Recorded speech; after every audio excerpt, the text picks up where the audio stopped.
అండి. So, APPSC official web note ఒకటి release చేసింది ఈ సీపీటీ ఎగ్జామ్‌కి సంబంధించి. దీన్ని మ్యాండేటరీగా క్వాలిఫై అవ్వాలండి. ఇప్పుడు మనం ఈ స్క్రీన్‌లో చూస్తున్నాము. ఏపీపీఎస్సీ గ్రూప్ 2 నోటిఫికేషన్‌లో మెన్షన్ చేశారు. No candidates shall be eligible for appointment to the posts falling under group 2 services unless he or she qualifies the CPT exam. So, ఈ కంప్యూటర్ ప్రొఫిషియన్సీ టెస్ట్‌ని క్వాలిఫై అయిన తర్వాతనే జాబ్ సర్వీస్ అలొకేట్ చేయడం జరుగుతుంది. So, మీకు ఒక సామెత గుర్తుందా? లైక్ 100 గొడ్లను తిన్న రాబందు చిన్న గాలివానకు దెబ్బ తినింది అని. ఈ సీపీటీ ఎగ్జామ్‌కి కరెక్ట్‌గా వర్తిస్తుంది అది. మెయిన్స్ ఎగ్జామ్ కోసం ఎన్నో సంవత్సరాలుగా ఎంతో కష్టపడి చదివిన మీరు ఈ సీపీటీ ఎగ్జామ్‌లో ఈజీగానే ఉంటుంది. కానీ ఏమాత్రం అవేర్‌నెస్ లేకుండా క్వాలిఫై అవ్వలేకపోయారనుకోండి, దెబ్బతినిపోతారు. సర్వీస్ అనేది మీకు లాస్ అవుతుంది. సో, నెక్స్ట్ మళ్ళీ నోటిఫికేషన్ వచ్చేంత వరకు వెయిట్ చేయాలి. కాబట్టి దీన్ని లైట్‌గా తీసుకోకుండా ఈ వీడియోని కంప్లీట్‌గా చూసి దీని గురించి తెలుసుకోండి. ఫస్ట్ పాయింట్, ఈ సీపీటీ ఎగ్జామ్ అనేది 100 మార్క్స్‌కి ఉంటుంది. టోటల్ 100 మార్క్స్‌లో part A and part B అని డివైడ్ చేయబడి ఉంటుంది. సో, నెగెటివ్ మార్కింగ్ అనేది ఏమి ఉండదు. కాబట్టి అన్ని క్వశ్చన్స్ మీరు ఖచ్చితంగా అటెంప్ట్ చేయండి.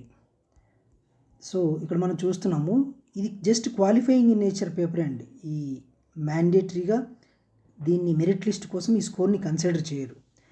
జస్ట్ మీరు క్వాలిఫై అయితే చాలు. ఇక్కడ చూస్తున్నాం మనం, ఓసీకి అయితే 40%, అదే బీసీకి అయితే 35%, SC ST and physically challenged పర్సన్స్కి అయితే జస్ట్ 30% మార్క్స్ వస్తే చాలు. టోటల్ మార్క్స్ 100 ఉన్నాయి. 1 అవర్ డ్యూరేషన్లో ఎగ్జామ్ కంప్లీట్ చేయాలి. ఇందాక మాట్లాడుకున్నాం కదా, ఇది part A and part B అని డివైడ్ చేయబడి ఉంటుంది. పార్ట్ ఏలో 20 మార్క్స్ ఉంటాయి, అంటే 20% అలొకేషన్. ఈ 20 మార్క్స్కి అన్ని మల్టిపుల్ చాయిస్ క్వశ్చన్సే ఉంటాయి.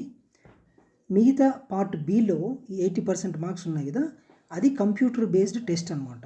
దాంట్లో ఏం టెస్ట్ చేస్తారంటే, మీకు బేసిక్గా ఈ కంప్యూటర్ గురించి, ఆ వాడకం గురించి అవేర్నెస్ ఉందా లేదా అని టెస్ట్ చేయడం అనమాట. Like Microsoft Office Word, Excel, PPT, తర్వాత టైపింగ్ టెస్ట్ మీరు ఎంతవరకు ప్రాపర్గా చేయగలరు అని చెప్పి ఇలాంటి వాటికి టెస్ట్ చేస్తారు. డిఫికల్ట్ ఏం కాదు, ఈజీగానే ఉంటుంది. But don't worry, in case మీకు కంప్యూటర్ టచ్ లేకపోయినా సరే I will guide you how to do this. So, మనం ఇక్కడ చూస్తున్నాం, ఈ పార్ట్ ఏ అండ్ బికి ఈ సిలబస్ కూడా కంప్లీట్గా డీటెయిల్గా ఇచ్చింది ఏపీపీఎస్సీ నోటిఫికేషన్లో. ఇది పార్ట్ ఏ. సో, దీంట్లో బేసిక్స్ క్వశ్చన్స్ ఉంటాయి, మీరేం కంగారు పడాల్సిన అవసరం లేదు. బీటెక్ స్టూడెంట్స్ అలాంటి వాళ్ళ టెకీస్ మాత్రమే దీన్ని క్వాలిఫై అవుతారేమో అని అనుకోవద్దండి. వెరీ బేసిక్స్ ఉంటాయి. సో, పార్ట్ ఏలో లైక్ ఇన్పుట్ డివైస్ ఏంటి, అవుట్పుట్ డివైస్ ఏంటి, సిపియు అంటే ఏంటి, మదర్ డివైస్ అంటే ఏంటి, ఇట్లాంటివన్నీ ఉంటాయి అన్నమాట. సో, ఇది పార్ట్ ఏ. పార్ట్ బిలో ఇది మ్యాక్సిమం 80% అలొకేషన్ ఉంది ఈ score. Part below MS office గురించి బేసిక్ ఇందాక చెప్పాం కదా, ఎంఎస్ వర్డ్, పీపీటీ, ఎక్సెల్, వీటికి సంబంధించి బేసిక్ టెస్టింగ్ ఉంటుంది. మనం ఇక్కడ చూస్తున్నాం, సిలబస్లో డీటెయిల్డ్గా ఇచ్చాడు. ఇది అంతా మీకు కన్ఫ్యూజన్గా ఉంటుందనుకుంటే నో ప్రాబ్లం, మీకు నేను డీటెయిల్గా వీడియోస్ చేసి ఇస్తాను. మీరు ఖచ్చితంగా క్వాలిఫై అయ్యే బాధ్యత నాది. బట్ జస్ట్ ఫాలో అవ్వండి తరువుగా. మీకు ఏమన్నా డౌట్స్ లేదా ఇష్యూస్ ఉంటే నేను ఒక మెయిల్ ఐడి ప్రొవైడ్ చేస్తాను at the end of the video. Mail ID plus నా టెలిగ్రామ్ ఛానల్, దానికి మీరు కన్సల్ట్ చేయొచ్చు ఏదైనా ప్రాబ్లం ఉంటే. ఇక్కడ చూస్తున్నాం, సిలబస్ తర్వాత ప్యాటర్న్ గురించి చెప్తున్నాడు. పార్ట్ ఏలో మనం ఇందాక అనుకున్నాం కదా, 20 మార్క్స్ ఉంటాయి అవుట్ ఆఫ్ 100 ఎంసీక్యూ బేస్డ్. తర్వాత part below computer based exam అన్నాడు కదా, ఇందులో చూసారా వెయిటేజ్ ఇచ్చాడు. టోటల్ 5 కంపోనెంట్స్ ఉన్నాయి. ఫస్ట్ కంపోనెంట్కి 25% మార్కులు ఉంటాయి. దీంట్లో ఏం చెప్తున్నాడు, ఫార్మాటింగ్ చేయడం లైక్ వర్డ్ కానీ ఇలాంటివి, ఇమేజ్ ఇన్సర్ట్ చేయడం, మెయిల్ మెర్జ్, పేజ్ ఎలా మనము సెట్టింగ్స్ ఇవ్వాలి. అంటే ఎగ్జామ్లో క్వశ్చన్ పేపర్ ఇస్తాడు, పేపరు, ఫిజికల్ పేపర్. దాన్ని చూస్తూ మనం కంప్యూటర్లో వాడు ఏం అయితే చెప్తాడో పాయింట్స్, వాటిని మనం ఖచ్చితంగా ఫాలో అవ్వాలి.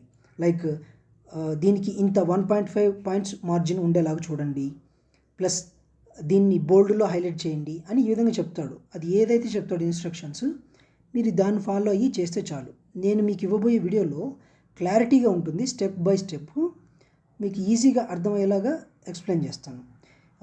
కంపోనెంట్ 2 చూసారా, ఎవాల్యుయేటింగ్ టైపింగ్ స్పీడ్. దీనికి చూడండి 15% వెయిటేజ్ ఇచ్చాడు. టైపింగ్ ఒకవేళ మీకు రాకపోయినా సరే మీరు ఏ విధంగా మీరు కనీసం ఫాస్ట్గా చేయొచ్చు, కొన్ని ట్రిక్స్ ఉన్నాయన్నమాట. మీరు ఈ టైపింగ్లో కూడా లో స్పీడ్ హై స్పీడ్ అని ఉంటుందన్నమాట. అది ఎగ్జామ్ క్వాలిఫై అవ్వకపోయినా సరే స్టిల్ దీన్ని మీరు అటెంప్ట్ చేయొచ్చు. కష్టమేం కాదు, ఈజీనే. జస్ట్ క్వాలిఫైయింగ్ మార్క్స్ తెచ్చుకుంటే చాలు, అన్నీ అటెంప్ట్ చేయండి. థర్డ్ కంపోనెంట్ చూడండి, ఈ డిఫరెంట్ ఆబ్జెక్ట్స్ని ఏ విధంగా ఇన్సెర్ట్ చేయాలి, ఆర్గనైజ్ చేయాలి అని చెప్తున్నాడు. తర్వాత ఎక్సెల్ షీట్ గురించి, తర్వాత పీపీటీ గురించి సింపుల్గానే ఉంటాయి, వెరీ వెరీ ఈజీ. బట్ ఎవరైతే కంప్యూటర్ టచ్ ఉండదో, లేదంటే ఆల్రెడీ సాఫ్ట్వేర్ జాబ్స్ చేస్తున్న వాళ్ళు కూడా లైట్ తీసుకోవద్దండి. ఏమవుతుందంటే దాని గురించి తెలియకుండా డైరెక్ట్ పోయి అటాక్ చేస్తే ప్రాబ్లం అవుతుంది. అది ఏంటని బేసిక్స్ అయినా సరే తెలుసుకొని ఉండాలన్నమాట. So thank you everyone. మీకు మెయిల్ ఐడి డీటెయిల్స్ ఇక్కడ డిస్ప్లే అవుతున్నాయి, దానికి కాంటాక్ట్ అవ్వండి. Thank you.